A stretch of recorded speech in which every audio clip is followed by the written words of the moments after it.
who has the power to raise the dead, who can save us from our sin. He is our hope, our righteousness. Jesus, only Jesus. Who can make the blind to see? Who holds the peace that set us free? He paid it all to bring us peace. Jesus, only Jesus.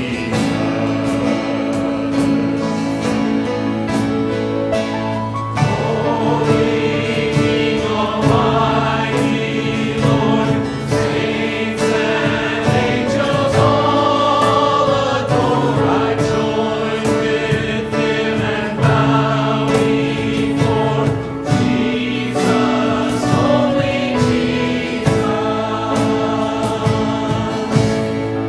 Who can command the highest praise?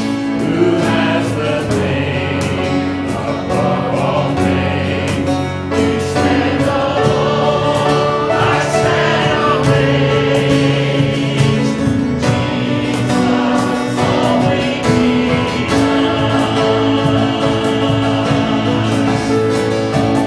Holy King Almighty, Lord, saints and angels all adore. I join with them and bow before Jesus, only Jesus.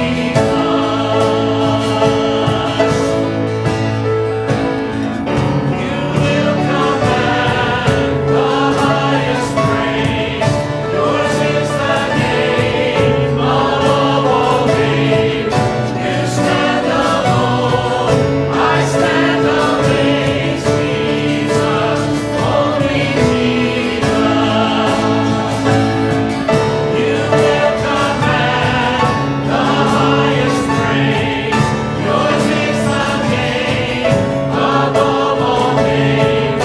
You stand alone, I stand amazed. Jesus, only Jesus. Jesus,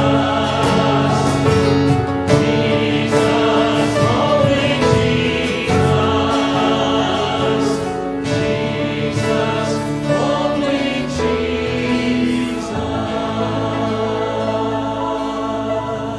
Jesus. Hope you have your Bibles and look with me in 1 Timothy this morning, chapter 3, as we continue our study in Timothy. 1 Timothy chapter 3.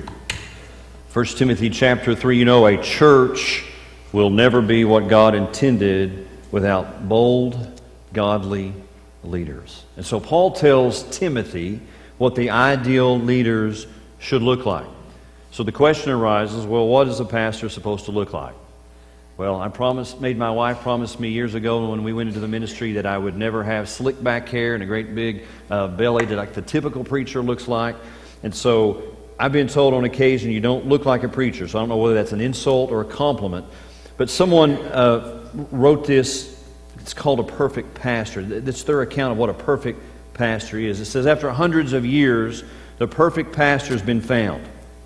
He is the church elder who will please everyone. He preaches exactly 20 minutes and then sits down. He condemns sins but never steps on anybody's toes. He works from 8 in the morning till 10 at night, doing everything from preaching sermons to sweeping the floor. He makes $400 a week, gives $100 a week to the church, drives a late model car, buys lots of books, wears fine clothes, and has a nice family. He always stands ready to contribute to every other good cause and to help panhandlers who drop by the church on their way to somewhere else. He's 36 years old and has been preaching for 40 years. He's tall on the short side, heavy set on the thin sort of way, and very handsome. At least one of those works. You all figure out which one that is. He has eyes of blue or brown, whichever fit the occasion. He wears his hair parted in the middle. The left side is dark and straight. The right side is brown and wavy. He has a burning desire to work with the youth, but he spends all of his time with the senior citizens. He smiles all the time while keeping a straight face because he has a keen sense of humor that finds him seriously dedicated. He makes 15 calls a day on church members, spends all of his time evangelizing non-members, and is always found in his study if he's needed. Unfortunately, he burned himself out and died at the age of 32. You'll remember that Paul left Timothy at Ephesus to work out some issues in the church. The church at Ephesus had some issues. Our church does as well. All churches do. And so not long after his departure, Paul wrote Timothy this letter, the letter of Timothy, and he first dealt with the need for correct doctrine. We saw that in chapter 1, and the conduct of public worship and prayer and gender roles. We saw that last week. So now he turns to another chapter. And he deals with the necessary qualification for church leadership. Now, anyone can and should serve God. Everyone has the opportunity and the ability to serve God. Every Christian should serve according to their unique gifts. But certain positions have unique qualifications. So the greater the responsibility, the higher the expectations for their ability, for their conduct, for their character. And so in chapter 3, 2 positions of leadership are in the local church under consideration: the pastor and the deacon. You say, well, why are you going to preach that to us? I'm not a pastor, I'm not a deacon. Well, maybe God is calling you into the ministry. Maybe God is calling you to serve as a deacon in this church. In one of these areas, God is always searching and looking for spiritual leaders in the church. So first of all, let's look at the pastor. So I want you to see some characteristics that Paul gives, not that I give, that Paul gives to Timothy. And he says, here's one of them. You should have the call of a godly leader. There must be a call. Not just anybody can be a pastor. Verse number 1 says, this is a faithful saying. If a man desires the position of a bishop, he desires a good work. Now, Paul says this phrase a lot. Faithful sayings. This is a faithful saying. He uses it 5 different times in his letters. They are equivalent to when Jesus says this in the Gospels. Truly, truly. Or verily, verily. Here's what he's saying this. Pay attention. This is important. Timothy, this is important. So Paul is saying that here. He uses the word, this is a faithful saying. He is underlining the fundamental principle when he's about to say that. So here he says this, Timothy, the pastor's job is a noble calling. And so when Paul says, if a man desires the position, he desires a good work. He's not condoning a selfish ambition for the position or prestige associated with the pastoral office, but he's recognizing as a noble task. Now, the New Testament uses several different words to describe the function of the same office we call pastor. Maybe you know that, maybe you didn't. One of those words is pastor. That's translated from the word shepherd. Shepherd. Now, when I first came here, there was a man who was a part of our church who called me not pastor, but pasture. T-U-R-E. I'm not a pasture in the sheepfold. I am a pastor, and there are sheep as well. But it places the emphasis on the shepherd, the responsibility of the church to shepherd the flock. Now, no shepherd has given birth to the sheep. It's the responsibility of those in leadership to do for the sheep what maybe they can't do, or make sure that they're in good spiritual condition. So then it begins to come naturally that sheep beget other sheep. Second word is bishop. It's the word here. It's the word overseer. Listen to this word in the Greek, and I don't know much Greek, but this word may sound familiar to you. Episkopos. This is where we get the term episcopal. Episcopal church has a bishop. 1 Timothy chapter 3, 1 and 2 emphasizes the fact that the leadership is charged with overseeing the local church, and as such is responsible for the spiritual well-being of the church. Third word, elder. Elder. Listen to this Greek word. Presbyteros. So we get the word Presbyterian. They have elder rule churches. That speaks of maturity. Doesn't speak of age. It speaks of maturity, which places emphasis on the authority of the leadership to teach in the church. So in the church today, all these terms are used to designate different offices and different denominations and all those things. But in the New Testament, they emphasize the same office. Second characteristic is the moral character of a godly leader. The moral character. of a godly leader. People were never given a position in the church because they were popular or influential in the community. That happens today. That's not what happened in the New Testament. They weren't given a position because they gave the most financially, or because they might get mad and leave the church if they weren't recognized. So, what are the qualifications for a leadership position in the church? What Paul has done here in verses 1 through 7 is to bring together, it's nice, in one place, the characteristics of spiritual maturity that are scattered throughout the New Testament. He kind of brings them together. And so this list begins in verse 2 where we read this. A bishop then must be blameless, the husband of one wife, temperate, sober-minded, of good behavior, hospitable, able to teach. So let's look at these phrases. Blameless, the word literally means to take hold of. It means there should be nothing in the life of the leader for Satan or an unsaved world to get a hold of and tear down a ministry. The husband of one wife. Now what's that mean? The more literally meaning of this is a one-woman man. Now there's lots of possibilities to the meaning of this phrase. Maybe that means the pastor can be excluding people who are not married. Or he could be excluding those who have more than one wife, polygamists. He could be excluding those who have been divorced and remarried. By the way, that's the most universally accepted explanation. Or he could have been making a general stipulation that a leader must be faithful to his one wife. A one-woman man is devoted to in his heart and in his mind to the woman who is his wife. You don't want a pastor who has lots of women on the side, who's focused on other women besides his wife. Temperate. This means he must be a man who is in control of himself. He has control of what's going on. The church leader should be one who can be counted on to give sensible, sober judgments. Next word is sober-minded. This means he must possess a serious attitude and must be serious about his work. That doesn't mean he can't have a sense of humor. In my opinion, a man cannot remain a pastor for long if he doesn't have a sense of humor. I mean, one of the funniest guys I know is Pastor John Thomerson. He's been in the ministry for 150 years. He has a great sense of humor. And he's taught me to be able to do some of that. Of good behavior. As an old preacher once said this, there are two sides of the gospel. There's the believing side and there's the behaving side.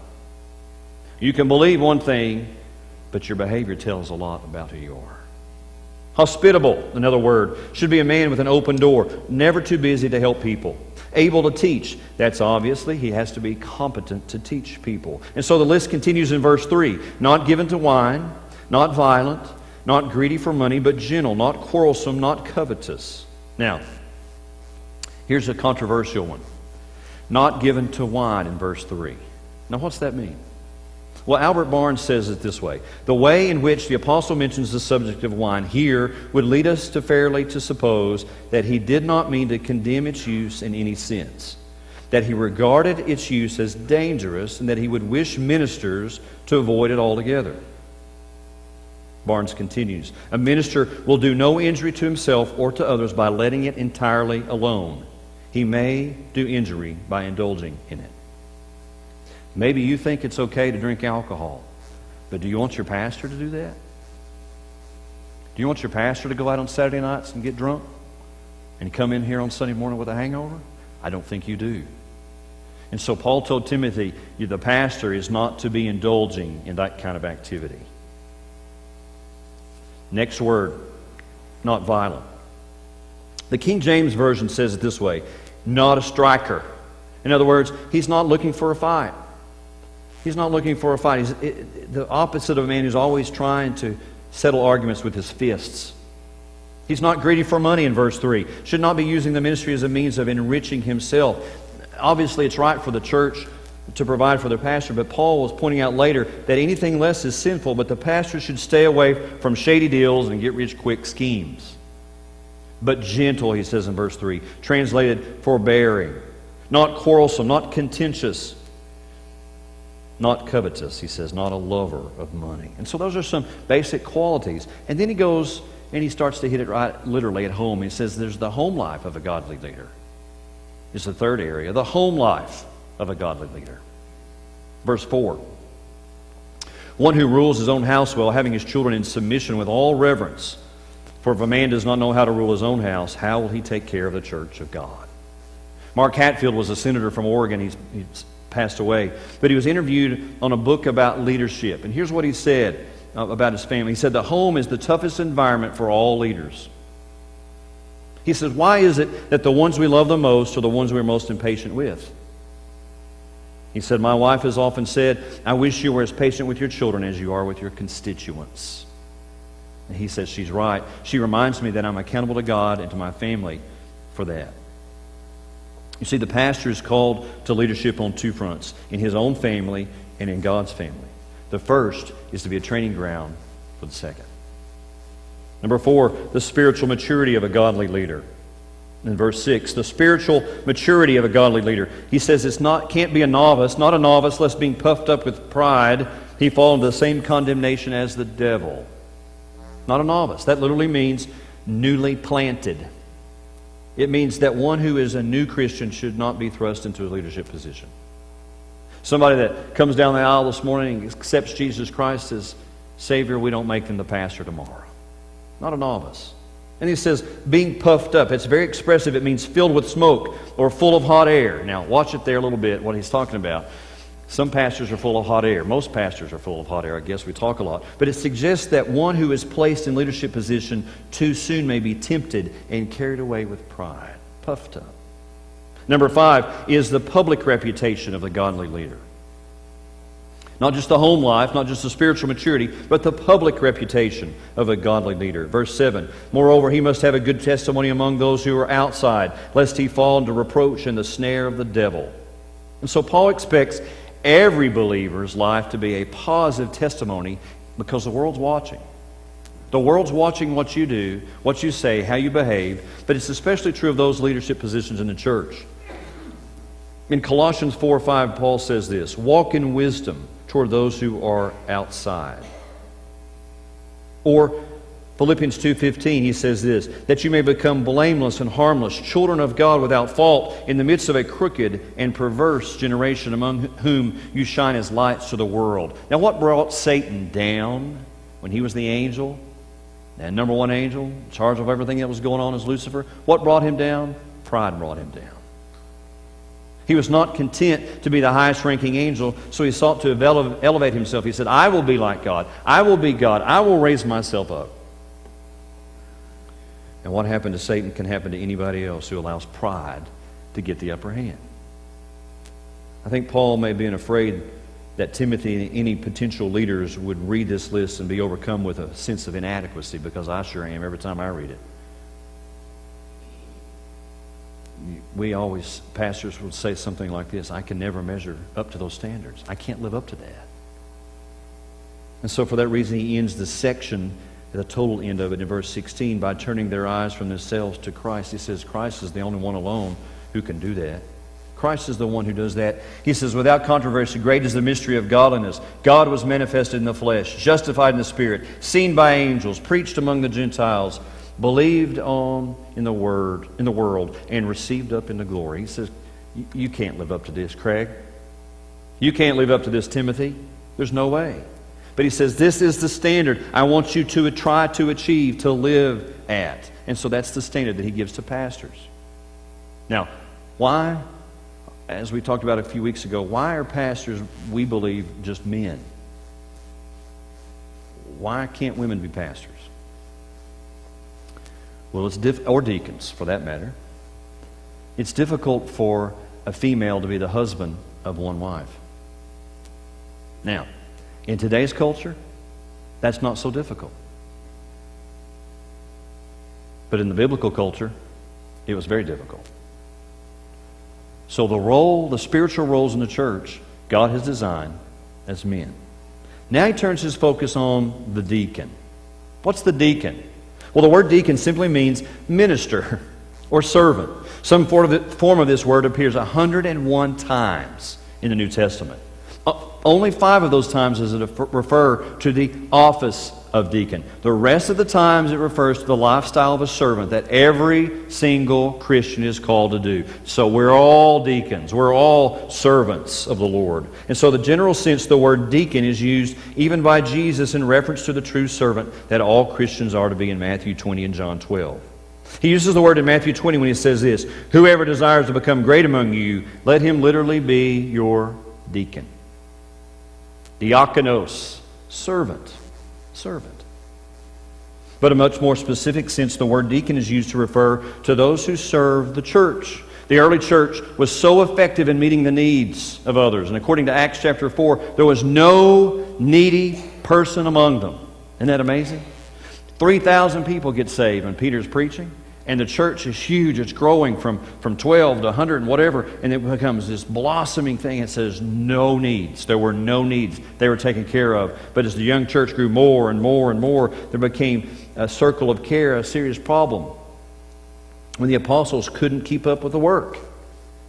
And so according to Acts chapter 6 verse 1, some came with a complaint because the Grecian Jews were being overlooked in the daily distribution of food as they weren't getting what they were supposed to get. And so the church was called together according to Acts chapter 6 verse 2 to find a solution. And here's what it says. It would not be right for us, the apostle said, to neglect the ministry of the word in order to wait on tables. Brothers, choose 7 men from among you who are known to be full of the Spirit and wisdom. We will turn this responsibility over to them, and we'll give our attention to prayer and to the ministry of the word.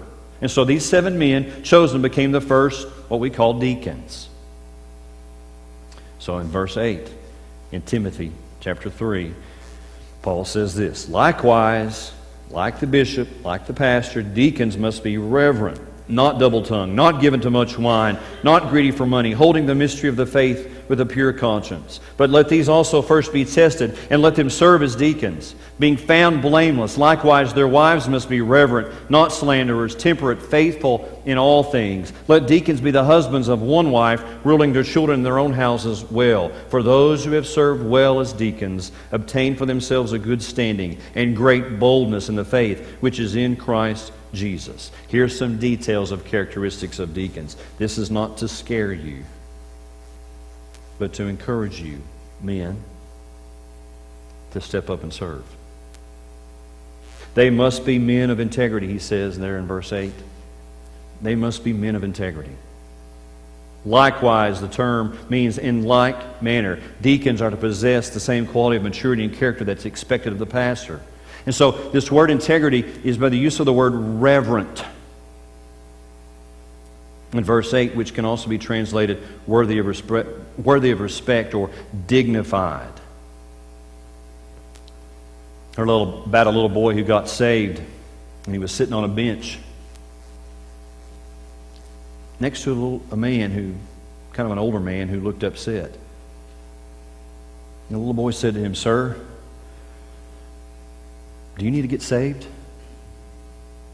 And the old man, kind of disgruntled, said, "I'll have you know, young man, I've been in this church 30 years. I've been a deacon here. I've been chairman of the deacon for 15 years. The little boy looks back up at him and says, "Sir, it don't matter what you've done. Jesus can still save you." Serving the Lord Jesus Christ is a privilege. It's a pleasure, and it's integrity. Now, let me say this right here. I thank God for our godly deacons. Mike and Jim and Frank and Harry and Kent and Mark, they are dedicated to Jesus Christ and this church like I've never seen before. They are full of wisdom and discernment, and I rely on them greatly. And I'm grateful that God has placed them in our church, and you ought to be grateful for them as well. He says, how are they to be men of integrity? Well, they're not to be double-tongued. This means they're not to speak out of both sides of their mouth. That's what that literally means. Not guilty of saying one thing to one and something else to another. Why? Why is he telling that about the deacons? Well, the deacon's responsibility was to go to house to serve people back in the New Testament. And it would be harmful for him to go to this house to say one thing and that house to say another thing. They're unified. They're focused, not double-tongued. Straightforward. And then he uses that phrase, not given to much wine.